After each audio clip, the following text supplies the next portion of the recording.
नहीं, मैं समझता हूँ भारत के इतिहास में जितनी भी रेलों की एक्सीडेंट का इतिहास रहा है, ये एक बहुत ही बड़ा हादसा है। और इसमें सबसे पहले मैं आपके माध्यम से जितने भी लोगों ने अपनी जान गंवाई है उनको मैं अपनी श्रद्धांजलि अर्पित करता हूं और उनके परिवार वालों को अपनी संवेदना अभिव्यक्त करता हूं। जिन लोगों को 1000 से ज़्यादा लोगों को चोट आई है उनके परिवार को भी मैं अपनी संवेदना अभिव्यक्त करता हूं। सर, जिनको चोट लगी है उनको 50,000, जिनको गंभीर चोट लगी है 2 लाख, जिसकी जान गई है उसको 10 लाख ऐलान किया है सरकार ने। देखिए, पैसे से किसी जिंदगी की कीमत आंकी नहीं जा सकती और अमूमन होता यही रहा है कि हादसे हो जाते हैं और उसके बाद में सरकार सारी लीपापोती करा के जो मरते हैं उनको ज़्यादा मुआवजा दे देते हैं, जिनको चोट लगी होती है उनको कम देते हैं, जिनको गंभीर चोट है उनको चोट लगे साधारण चोट वाले से थोड़ा ज़्यादा दे देते हैं। लेकिन मुआवजा दे के सरकार अपनी जिम्मेदारियों से मुकर नहीं सकती। आपको नहीं लग रहा सरकार गंभीर है? लगातार अश्विनी वैष्णव जो है वो वहीं पर जो है डेरा जमाए हुए हैं, प्रधानमंत्री मोदी जी जा रहे हैं, सारे लोग जा रहे हैं, विपक्ष कह रहा है मोदी जी इस्तीफा दे, अश्विनी वैष्णव इस्तीफा दे, रेल मंत्री इस्तीफा दे। आपको क्या लग रहा है? देवी आपदा कई लोग भी कह रहे हैं, आपको नहीं लग रहा है सर? इसमें क्या देवी आपदा है भाई? इसमें क्या देवी आपदा है? नहीं, होनी हो गई। इस तरह से तो सब कुछ होना है, सब देवी आपदा है। सब कुछ आप उसी के हवाले कर दो और अपने आप को, या जो लोग अपराधी हैं, आखिर 3 ट्रेनें एक ट्रैक पर टकराई हैं तो तीनों ट्रेनें आने जाने का जो सारा कंट्रोल सिस्टम होता है उसको निश्चित रूप से उसकी फेलियर है।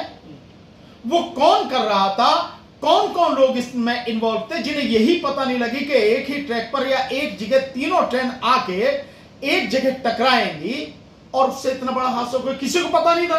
कौन जिम्मेदार है सर? कौन? निश्चित रूप से जो लोग ऑफिसर्स जो जिम्मेदार हैं, जो टेक्निकल लोग उसको हैंडल कर रहे थे ट्रेन के आवागमन को, निश्चित रूप से वो जिम्मेदार हैं। और नैतिक रूप से जो सबसे बड़ी जिम्मेदारी है वो देश के रेल मंत्री और प्रधानमंत्री की है। लेकिन जब प्रधानमंत्री की नैतिकता मर ही चुकी है और फिर उनके भी जितने भी सारे मंत्री हैं उनकी भी नैतिकता मर चुकी है, तो ये कहां से इस्तीफा देंगे? अब वो जमाना तो है नहीं कि माननीय लाल बहादुर शास्त्री जी जब एक हादसा हुआ तो उन्होंने अपने आप जिम्मेदारी लेते हुए, नैतिक जिम्मेदारी लेते हुए इस्तीफा दे दिया। अब लाल बहादुर शास्त्री जी जैसे लोग तो है नहीं। आज की तारीख में तो नरेंद्र मोदी है जिसकी नैतिकता पूरी तरह से मर चुकी है। सो ऐसे लोग कहां जिम्मेदारी लेंगे? अब वहां पे रेल मंत्री का जाना, वहां पे प्रधानमंत्री के जाने की बात होना, ये सब लीपापोती है, सब नौटंकी है और कुछ नहीं है। आप एक चीज और देखेंगे आप कि यही सरकार है, ये मोदी सरकार है, इसने कहा कि रेल सिस्टम को बढ़िया करेंगे और एक्सीडेंट बिल्कुल नहीं होगा। 0% जो एक्सीडेंट है वो स्थिति हम लेके आएंगे। उसके लिए कवच नामक एक इन्होंने सिस्टम भी इसमें लगाया। क्या हुआ सिस्टम का? कहा गया सिस्टम भाड़ में। उस सिस्टम का क्या हुआ? तो मोदी सरकार का जो सिंपल सा है कि घोषणाएं बड़ी बड़ी करो, आप बातें बड़ी बड़ी करो, आप कि हम ये कर देंगे, हम ये कर देंगे, कि ये हो जाएगा, वो हो जाएगा, और कहते रहो कि अमृतकाल चलेगा, अमृतकाल चल रहा है। लेकिन हकीकत में जो लोगों की जिंदगी है उससे खिलवाड़ करना इनका पेशा बन चुका है। लोगों की जिंदगी सुरक्षित रहे, उन्नति करे, उससे इनका कोई लोगों की मौत का जिम्मेदार कौन है? नहीं, सीधे सीधे इनकी मौत का जिम्मेदार है देश का प्रधानमंत्री और रेल मंत्री और वो टेक्निकल सारे के सारे लोग जो इस बात को हैंडल कर रहे थे कि ये जो ट्रेन आ रही है, ये ट्रेन कौन कौन सी कहां से आ रही है, इनका समय क्या होगा, इनका रूट क्या होगा, वो सारे के सारे लोग जिम्मेदार। कोई कार्रवाई हो सकती है जिनको आप जिम्मेदार माने? मैं मानता हूं कि ये तो सीधे सीधे जो है 302 की कार्रवाई होनी चाहिए। 304 भी छोड़ो, आप 304 भी कहां, 302 की कार्रवाई होनी है। 300 लोगों की मौत का इस हत्या मोदी जी और जो है रेल मंत्री वो जिम्मेदार है और उन पर 302 लगना चाहिए। नहीं, निश्चित रूप से लगना चाहिए। 304 तो लगती है, 302 भी लगना चाहिए। 300 लोगों की हत्या हुई है यार, ये कोई मतलब ये सामान्य घटना नहीं है। 300 लोग मारे गए हैं, उसमें 1000 से ज्यादा लोग घायल हुए हैं। इतनी बड़ी दुर्घटना है, इतनी बड़ी घटना घट गई है और जिम्मेदार कोई भी नहीं होगा। और अभी आप देखना कि 2-4-6 दिन में ये सब लीपापोती हो जाएगी। लेकिन तो अनाउंस कर दिया। इतना बड़ा देश है, अकेले मोदी जी पर सारी जिम्मेदारी आप थोप दे रहे हो। छोड़ के भाग जाए, नहीं है तो बस की, अगर नहीं है बस की तो छोड़ के भाग जाए। कौन मना कर रहा है? बतेरे लोग हैं संभालने वाले, एक से काबिल लोग हैं संभालने वाले। उन्हें तो भ्रष्टाचार करने से और अपने पूंजीपति यार जो हैं उनका घर भरने से ही फुर्सत नहीं है।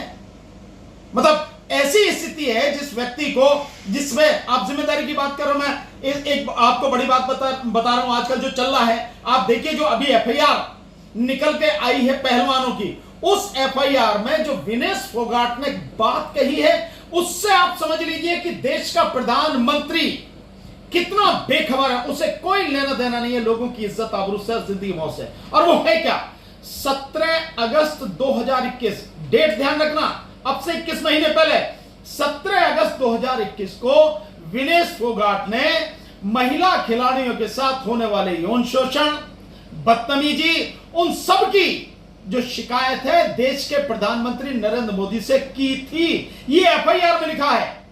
और प्रधानमंत्री ने आश्वासन दिया था कि खेल मंत्रालय इस बात को देखेगा और जल्दी तुम्हें खेल मंत्रालय से फोन आएगा, लेकिन आज भी फोन नहीं आया।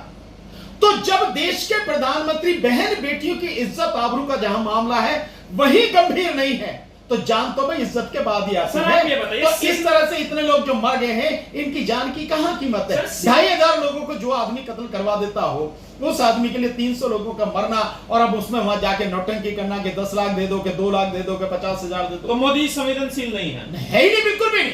संवेदना बची नहीं है। संवेदना मोदी के अंदर मर चुकी है, और मोदी के अंदर मर चुकी है। और जिम्मेदार क्यों मोदी के लिए कहा जा रहा है? क्योंकि सारे मंत्रालय जो हैं वो केवल चपरासी का काम कर रहे हैं और कुछ नहीं कर रहे हैं। सारे मंत्रालयों को हैंडल करना, सब कुछ पूरा कंट्रोल वो वहां पे प्रधानमंत्री के हाथ में है, पीएमओ के हाथ में है। बिना वहां के कोई पत्ता नहीं हिलता।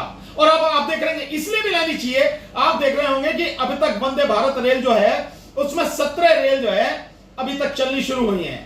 17 में से 16 रेल का उद्घाटन झंडी हिला के गार्ड की तरह मोदी ने किया है। तो जिम्मेदार कौन होगा? तो आप ये कह रहे हैं मोदी जी सारी ट्रेन का जो है उद्घाटन मोदी जी कर रहे हैं, शिलान्यास मोदी जी कर रहे हैं, क्रेडिट मोदी जी ले रहे हैं। तो आज जो फेलियर हुआ है, जो आज घटना हुई है, उसकी जिम्मेदारी मोदी जी। निश्चित रूप से अगर आप किसी का जो है क्रेडिट ले रहे हैं और आप खुल के ले रहे हैं, आप ढोल पीट रहे हैं, तो भाई जो नुकसान हुआ है, जो आपकी लापरवाही की वजह से 300 जाने गई हैं, आप सोचिए जरा, अगर आपके परिवार का एक व्यक्ति मर जाए तो परिवार की क्या हालत होती है, रिश्तेदारों की क्या हालत होती है। यहां 300 लोग मारे गए हैं, 300 लोग, और अभी तो 300 लोगों की बात आ रही है, और हो सकता है और भी इसका यह आंकड़ा बढ़े। तो 300 लोग मारे गए हैं, 300 परिवार पूरी तरह से बर्बाद हो गए। क्या ये सिर्फ एक आंकड़ा रह जाएगा? बिल्कुल आंकड़ा ही रह जाएगा, कुछ नहीं होने वाला है। मोदी जब तक है, किसी मामले में कोई कुछ होने वाला नहीं। लेकिन सर आप एक बात ये सोचिए, ये जो पूरा मामला है सिग्नल फेल होने की वजह से बालासोर में ट्रेन हादसा हुआ, ये आप जानते हैं। तो इसमें सर आप मोदी जी को जिम्मेदार ठहराए, टेक्निकल ग्लिच का भी मामला। टेक्निकल ग्लिच है क्यों? जब आप विश्व गुरु बनने की बात कह रहे हो, जब आप दुनिया में नंबर बनने की बात कर रहे हो, 5वीं और 6वीं दुनिया की सबसे बड़ी इकोनॉमी की बात कर रहे हो, आप पता नहीं कौन कौन से कहां के ढोल पीट रहे हो, आप उस समय फिर आपकी ये सिग्नल फेल क्यों हो रहा है? आपका कवच जो सिस्टम लगाया तो वो कहां गया? कौन है जिम्मेदार? ऐसे ही सिग्नल फेल होते हैं और जो इतनी बड़ा हादसा हो जाता है, जाने चली जाती है। कौन है इसके लिए जिम्मेदार? तो ये जो सिस्टम है ये 100% फुल प्रूफ होना चाहिए। कवच का क्या हुआ? नहीं, कवच का क्या हुआ सबके सामने है कि कवच का क्या हुआ। कवच पूरी तरह से टूट गया, बिखर गया, नष्ट हो गया, और इसीलिए इतनी सारी जानें चली गई। या ये केवल कवच का भी मामला केवल और केवल शोशेबाजी थी, केवल ढोल पीटना था कि हम एक ऐसा सिस्टम ला रहे हैं जिसकी वजह से रेल हादसा कभी कोई होगा ही नहीं। 0% स्थिति आ जाएगी रेल के हादसों की। कोई क्या हुआ सर? इसका मतलब वो झूठ बोला गया, देश के लोगों से झूठ बोला गया। दावा ये किया जा रहा है जब से बीजेपी सरकार आई है, रेलवे का कायाकल्प हो गया है। इंटरनेशनल जो है स्टैंडर्ड के वहां पर वो बनाए जा रहे हैं, वहां पे जो ट्रेन के लिए वहां पे जो उसके जो स्टेशन वगैरह है वो सब। तो ये ट्रेन हादसा भी इंटरनेशनल हुआ है ना, मतलब ये हादसा भी इंटरनेशनल माने से है। 300 लोगों की जान जाना और 3 ट्रेनों का एक जगह टकराना। 2 ट्रेन टकरा जाए तो तब भी समझ में आती है कि भाई चलो एक ही ट्रैक पर आ रही, 3 ट्रेनों का टकरा जाना, क्या यह असाधारण बात है? क्या ये पूरे सिग्नल सिस्टम के फेल होने का बात है? ये वहां पर जो जिम्मेदार लोग हैं, अगर सिग्नल फेल हो गया तो क्यों नहीं इंफॉर्मेशन भेजी गई कि सिग्नल फेल है, गाड़ी जहां पर वहां भी रुका और पीछे तक की पूरी इंफॉर्मेशन क्यों नहीं दी गई?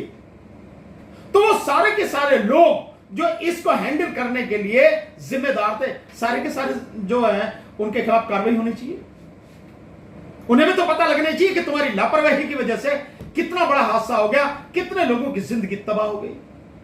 ये जो सारी चीजें, आप इससे केवल यूं कह के नहीं हट जाएंगे, या केवल यूं कह के नहीं हट जाएंगे कि सरकार ने मरने वालों को 10 लाख रुपए और जिनको गंभीर चोट है 2 लाख रुपए और जिनको कम चोट है उनको केवल और केवल 50,000 रुपए देके और सारे मामले की क्या सकती है इसमें? सरकार बहुत कुछ कर सकती है। जो पीछे हादसे होते हैं उन हादसों की रिपोर्ट निकाल के किसी भी सरकार को देखना चाहिए कि हादसे क्यों हो रहे हैं, कहां कहां हुए हैं, क्या पर्टिकुलर जो ट्रैक है उसमें कोई गड़बड़ी है, या पर्टिकुलर रीजन उसमें कहीं कोई गड़बड़ी है, या क्या कारण रहा है। उनकी रिपोर्ट आती होगी या नहीं आती, उनकी जांच की जाती होगी, जांच के बाद रिपोर्ट आती होगी, तो क्यों नहीं रिपोर्ट्स का आकलन किया जाता और उसको करके ये सिस्टम को सुधारा जाए और पूरी तरह से फुल प्रूफ किया जाए। क्या दिक्कत है इसमें? सर आखिरी सवाल आपसे है, क्या आपको लग रहा है जो बात उठाई जा रही है, आप भी जिस बात को कह रहे हैं, विपक्ष जिस बात को कह रहा है कि इस्तीफा दे देना चाहिए, तो क्या एक मिसाल बनेगी कि भाई मोदी को इस्तीफा देना चाहिए? नहीं, मोदी तो इस्तीफा देगा ही नहीं, वो तो सत्ता की हवस है, उसको इतना भूखा है, वो कहां से मतलब इस्तीफा देगा? निश्चित रूप से मोदी इस्तीफा नहीं देगा। और नहीं, जब मोदी नहीं देगा तो रेल मंत्री नहीं देगा, वो तो बस दे दिए, एक जांच की कमेटी बना ली जाएगी, वो जांच करेगी और बस जांच बन गई तो वो जो कमेटी बन गई, वो कमेटी कब रिपोर्ट देगी किसी को पता नहीं लगेगी। आज के बाद में किसी को कुछ नहीं पता लगेगी। जो गुनाहगार हैं उनको सजा मिलेगी? कभी मुझे नहीं लगता कि किसी जीव मतलब किसी भी तरह से उनको सजा मिलेगी, किसी को भी नहीं मिलेगी। सबको बचा दिया जाएगा, सब कुछ कर दिया जाएगा, समझे ना जी? सो कहीं किसी को नहीं मिलेगी। जो मुआवजे की घोषणा कर दी, पता नहीं वो मुआवजा भी हकीकत में लोगों को मिलेगा या नहीं मिलेगा, क्योंकि यहाँ तो देश के लोग मतलब इतनी बुरी हालत है लोगों की कि लाशों पर राजनीति करते हैं, और बीजेपी तो इस मामले में माहिर है लाशों पर राजनीति करने के लिए। सर लास्ट में एक छोटा कमेंट आप दे दीजिए, क्या आपको लग रहा है इस पूरी जिम्मेदारी को आप जैसे मोदी जी के ऊपर थोप रहे हैं, एक प्रधानमंत्री के तौर पर उन्हें अब क्या करना चाहिए? बिल्कुल इस्तीफा देना चाहिए, लेकिन मुझे मालूम है कि जिसकी नैतिकता पूरी तरह से मर चुकी है वो इस्तीफा नहीं देगा। वो इस्तीफा क्या देगा?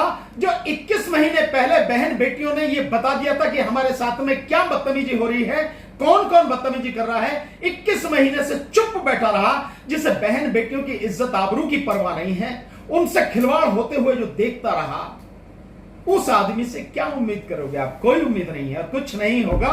हो गया, मुआवजे डिक्लेयर कर दिए, मिलेगा नहीं मिलेगा, क्या होगा क्या नहीं होगा, कमेटी बना दी गई, इंक्वायरी होती रहेगी, क्या रिपोर्ट आएगी क्या कुछ नहीं पता।